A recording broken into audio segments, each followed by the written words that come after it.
உங்களுக்கு பக்கபலமாக பக்கத்துணையாக உங்கள் குடும்பத்தின் ஒருவனாக உங்களின் ஒருவனாக என்றைக்கும் நான் பணியாற்றுகின்ற உணர்வோடு உங்களிடத்தில் சொல்கிறேன். ஒவ்வொருத்தருக்கும் 4 ஆண்டு கால திமுக ஆட்சியிலே அண்ணா திமுக எதிர்கட்சி, எடப்பாடி எதிர்கட்சி தலைவர், நான் எதிர்கட்சியிலே மாவட்ட கழக செயலாளர், அமைப்பு செயலாளர், பல போராட்டங்களை நமது தலைவர் எடப்பாடி அறிவித்தார். அத்தனை போராட்டங்களிலும் மாவட்ட வாரியாக பகுதி வாரியாக நடைபெற்ற போராட்டங்கள் எல்லாம் தலையிட்டு போராட்ட குணத்தோடு போராடியவர்கள் நாம்.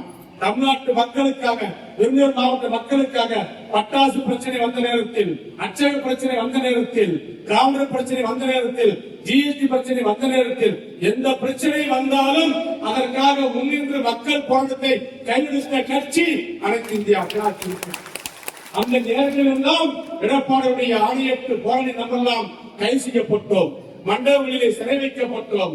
அந்த நேரங்களில் எல்லாம் கலங்காமல் கண்டுஞ்சாமல் பணியாற்றிய உங்களுக்கு சிறந்தாந்த வணக்கத்தை நான் தெரிவித்துக் கொள்கிறேன். எந்த எதிர்பார்ப்பும் இல்லாமல் நாளை ஆட்சி நமது ஆட்சி வருமா, அதிமுக ஆளுமா, எடப்பாடி முதலமைச்சராக வருவாரா, இவர்கள் வருவார்களா என்ற எண்ணம் கூட இல்லாமல் நம்பிக்கையோடு பணியாற்றிய உங்களுக்கு என்றைக்கும் நான் நன்றி கடன் பட்டவர்களாக என்றைக்கும் இருக்கிறேன்.